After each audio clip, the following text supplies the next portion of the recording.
اللہ تبارک و تعالیٰ نے سورۃ الاعراف کی آیت نمبر 31 میں فرمایا کہ وَكُلُوا وَاشْرَبُوا، فرمایا اور کھاؤ اور پیو، وَلَا تُسْرِفُوا، حد سے نہ بڑھو، اسراف نہ کرو، فضول خرچی نہ کرو، اس لیے کہ اِنَّهُ لَا يُحِبُّ الْمُسْرِفِينَ، اللہ اسراف کرنے والوں کو پسند نہیں کرتا۔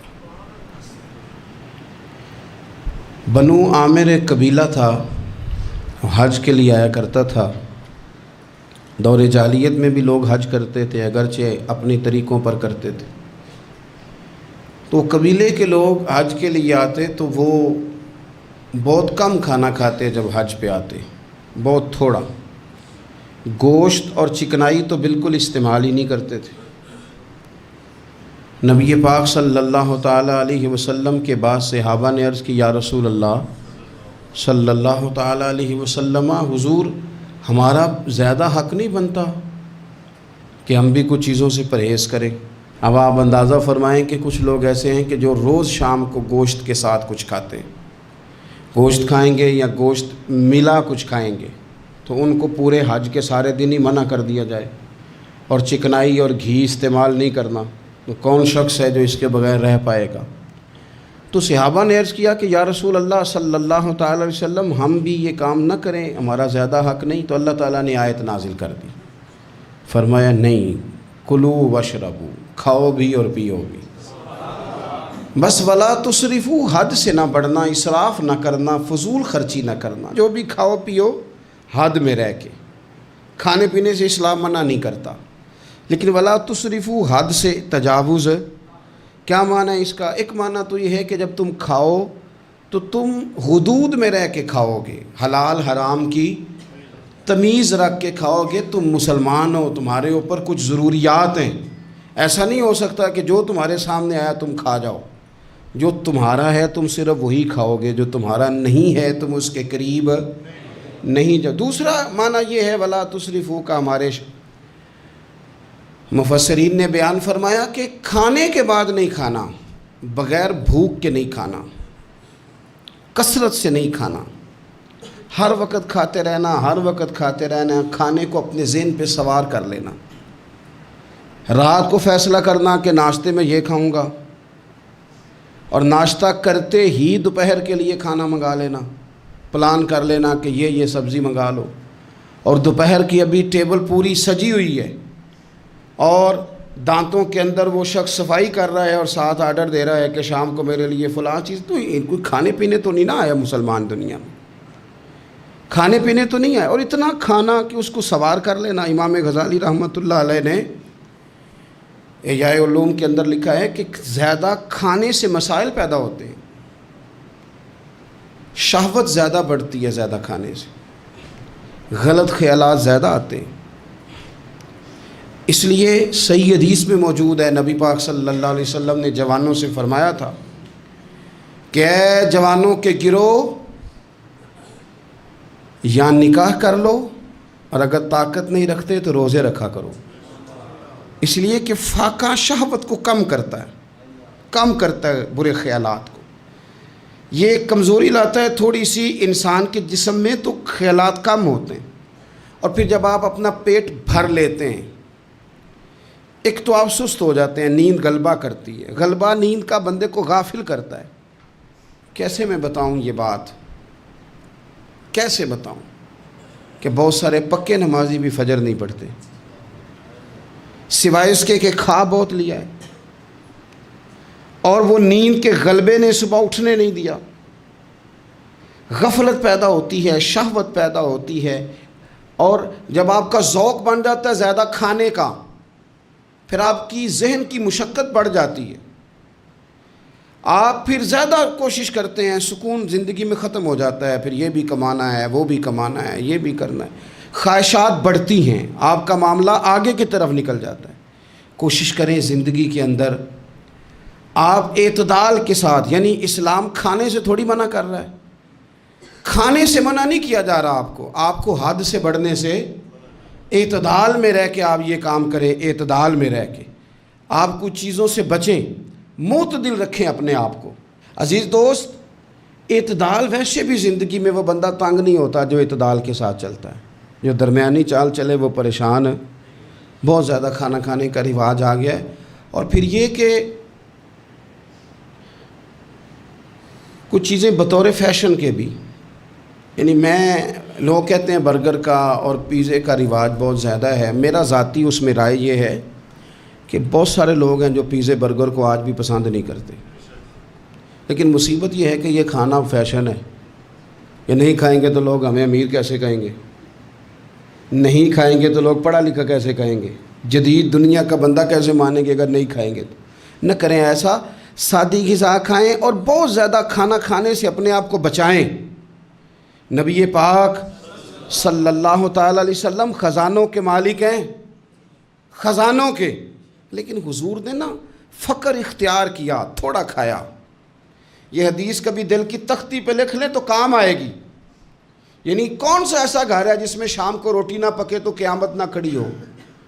عورتیں احتجاج نہ کر دیں، بلکہ روٹی نہ پکنا تو دور کی بات ہے، بچوں کی مرضی کی نہ پکی ہو تو وہ چیزیں توڑتے ہیں. لیکن قربان جائیں، ادھر دیکھو نا، کچھ ہمارے اوپر ہمارے دین کی بھی تو ذمہ داریاں ہیں نا. ہم نبی پاک سے محبت کرنے والے ہیں، کچھ سرور کائنات کی غلامی کے بھی تو قرض ہیں نا ہمارے ذمہ. میرے نبی پاک صلی اللہ علیہ وسلم کی پیاری زوجہ ام المومنین عائشہ صدیقہ رضی اللہ تعالیٰ عنہ فرماتی ہیں، مدینہ شریف آنے سے لے کر حضور کے وصال ظاہری تک کبھی ایسا نہیں ہوا کہ ہم نے 3 دن تک مسلسل پیٹ بھر کے گندم کی روٹی کھائی ہو. 10 سالوں میں کبھی ایسا. یہ بھی تو دین ہے نا، یہ بھی تو بھائی دین ہے کہ صرف نعرے لگانا ہی دین ہے، کہ صرف یہ کہنا ہی دین ہے کہ جناب میٹھا کھا لو کھانے کے درمیان سنت ہے، مسواک کر لو سنت ہے. یہ بھی تو سنت ہے کہ مسلسل 3 دن تک حضور نے پیٹ بھر کے کھانا نہیں کھایا. کوئی مجبور ہے اس کے لیے؟ حضور مجبور ہے نبی پاک صلی اللہ علیہ وسلم اس کے لیے؟ یہ حضور کی چاہت ہے. تھوڑا کھانا کھایا جائے، کم پہ گزارا کیا جائے اور سادہ غذا کو استعمال کیا جائے. کوئی کام نہیں کر پاتے ہمارے بچے، روٹی کھاتے ہیں مرضی کی، ثقیل غذا کھاتے ہیں جو ہضم مشکل سے ہوتے، اور پھر کھاتے ہی فوراً موبائل لے کے وہ لیٹ جاتے ہیں. تو وجود کے اندر وہ صلاحیت ہی نہیں ہے کہ آگے بڑھ کے کوئی کام کر سکے. میرے نبی پاک علیہ السلام نے فرمایا کہ ہر چیز کی زکوٰۃ ہوتی ہے. ابن ماجہ میں یہ حدیث آپ کو ملے گی. ہر چیز کی زکوٰۃ ہوتی ہے. زکوٰۃ کا معنی پاک کرنے والی چیز. جب آپ زکوٰۃ دیتے ہیں تو زکوٰۃ آپ کے مال کو پاک کر دیتی ہے. فرمایا ہر چیز کی کوئی زکوٰۃ ہوتی ہے، اور فرمایا یہ جو تمہارا جسم ہے نا، اس کی زکوٰۃ روزہ ہے. روزہ اس کی زکوٰۃ ہے. گویا جب تم روزہ رکھتے ہو تو حدیث ہمیں بتاتی ہے کہ پھر ہم اپنے آپ کو پاک کر لیتے ہیں. یہ بھوک وجود کو پاک کرتی ہے. آپ کے ذہن کو، یہ جس بندے میں بڑی صلاحیت ہے نا کام کرنے کی، وہ روٹی بہت زیادہ کھاتا ہے تو پردہ پڑ جاتا ہے، کر ہی نہیں پاتے کچھ. اور کھانے کے معاملے میں میں دیکھتا ہوں کہ شدت. میرا خیال ہے کہ شادی کے ولیمے میں جو گوشت پکتا ہے اس کے علاوہ بھی تو گوشت ہمیں ملتا ہی ہے نا. لیکن بعض لوگوں کو دیکھا جاتا ہے کہ وہ اتنا سالن ڈال لیتے ہیں کہ شاید ان کا خیال ہوتا ہے کہ آخری روٹی ہے، راج کے کھا لیں، اس کے بعد شاید چھٹی ہے تیری. بھئی آپ کیا کر رہے ہیں؟ اتنا کھا سکتے ہیں آپ جتنا آپ نے ڈال لیا ہے؟ اور پھر سنجیدہ قسم کے لوگ ہیں، سیانے لوگ، تو وہ کھانے پہ اس طرح مطلب اٹھ کے بھاگنا. بھئی جو چیز نصیب میں ہوتی ہے وہ تو چل کے بھی آ جاتی ہے، وہ تو اسباب اللہ بنا دیتا ہے. لیکن اپنی طبیعت کا ماحول یہ بنا لینا کہ کھانا ہی کھانا ہے، اور کھانے کے معاملے میں شکایتیں کرنا کہ مجھے جناب دیکھو فلاں آدمی کے میں گھر گیا تھا تو بوٹیاں کس طرح کی دے گیا ہے. کئی دفعہ تھوڑی سی نا بات سن کے تو بندے کا قد دیکھ کے شرم آتی ہے کہ کتنا تو بڑا آدمی ہے اور تو نے کتنی چھوٹی بات کر دی ہے، تو کیا عجیب بات کر رہا ہے. تو نبی پاک صلی اللہ تعالیٰ علیہ وسلم اعتدال کے ساتھ کھانا کھاتے، فقر کو پسند کرتے. میرے نبی کریم صلی اللہ تعالیٰ علیہ وسلم نے کم کھانا کھانا مومن کی علامت قرار دیا. حضور صلی اللہ تعالیٰ علیہ وسلم فرماتے ہیں مومن ایک آنت سے کھاتا ہے، ایک آنت سے مومن کھاتا ہے، اور کافر اور منافق 7 آنتوں سے کھاتا ہے.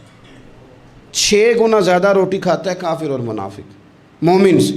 7 آنتوں کے ساتھ کھاتا ہے۔ ہمارے ہاں تو اللہ کے فضل سے نا اب کھانا کھانے کی اور کھانا کھلانے کی دوڑ لگی ہوئی ہے۔ یعنی عجیب فلسفہ ہے لوگوں کا کہ 4-5 نوجوان ہیں تو کہتے ہیں آج دعوت تیری طرف ہے اور کل دعوت میری طرف، اور پرسوں اس کی جانب ہے اور ترسوں اس کی جانب ہے۔ اور لوگ اس قدر زیادہ یہ دعوت کا شوق رکھتے ہیں، اتنا زیادہ، مثلا میرے ساتھ لوگ بڑا پیار کرتے ہیں لیکن صرف دعوت دیتے ہیں کھانے کی۔ تو میں کہتا ہوں آپ دعوت دینے کی بجائے ہماری دعوت قبول کیوں نہیں کرتے؟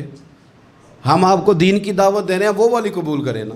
روٹی کھا لیں جی، آ جائیں کھانا کھا لیں۔ تو میں کہتا ہوں اور بھی کم ہے زمانے میں لنگر کے سوا، روٹی کے علاوہ بھی بڑے کام ہیں جو کرنے والے ہیں۔ تو آپ اعتدال کے ساتھ کھانا کھائیں، ضرور کھائیں، جو نعمتیں آپ کے پاس ہیں ان سے آپ لطف ضرور حاصل کریں، لیکن اعتدال کے ساتھ۔ اور پھر آپ کو پتہ ہے جب آپ بے تحاشا کھانا کھاتے ہیں نا، اس کا نقصان یہ ہوتا ہے کہ پھر انسان، میں نے دیکھا ہے جب بندے مالدار ہو جاتے ہیں نا یا سہولیات ان کو مل جاتی ہیں تو انہیں غریبوں کا دکھ ختم ہو جاتا ہے۔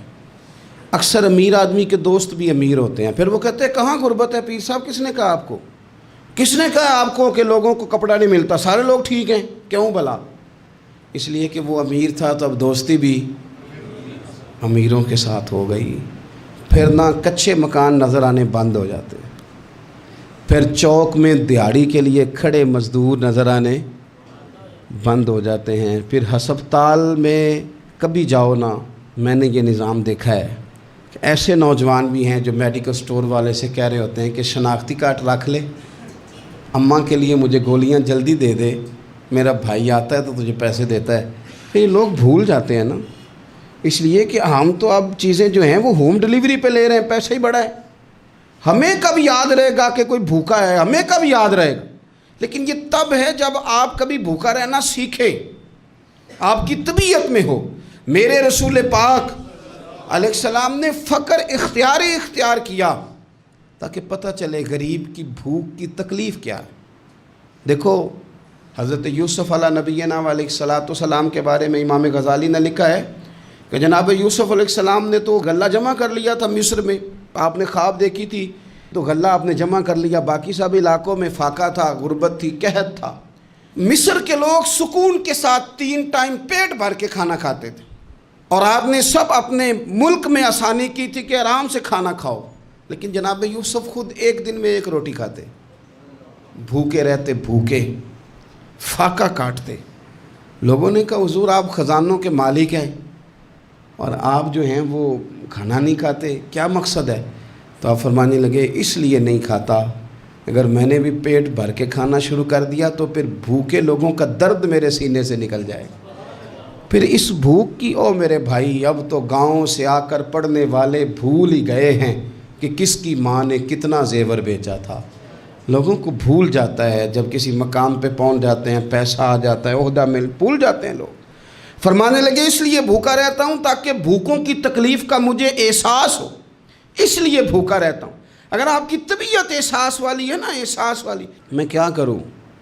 مجھے کہنے دیں یہ بات آپ کہ امیر کے فریزر میں اتنا پھل خراب ہو جاتا ہے جتنے سے غریب کی ماں کی شوگر کی 2 مہینے کی دوائی آ جاتی ہے کہ میں یہ نہیں نا بتانا چاہتا کہ فریزر خالی رہ جائے میرا، مجھے کہہ لینے دیں آپ، یہ بات کہہ لینے دیں کہ بہت سارے لوگوں کے کپڑوں کے اتنے پیسے دھوبی لے لیتا ہے جتنے کپڑوں سے شاید کئی غریب ماؤں کے دوپٹے اور چادریں بن جائیں، لیکن یہ کہ وہ کپڑے دھوبی نہیں استری کرے گا تو ہماری شان کا کیا بنے گا؟ کرو یار، لیکن تھوڑا سا نا، میں نے پچھلے جمعے بھی کہا تھا، اور راشن ونڈن والے اور لوگوں عیدوں بعد بھی بھوک لگ دیجئے۔ یہ جو پیٹ کی بھوک ہوتی ہے نا، یہ بندے سے بڑا کچھ کراتی ہے۔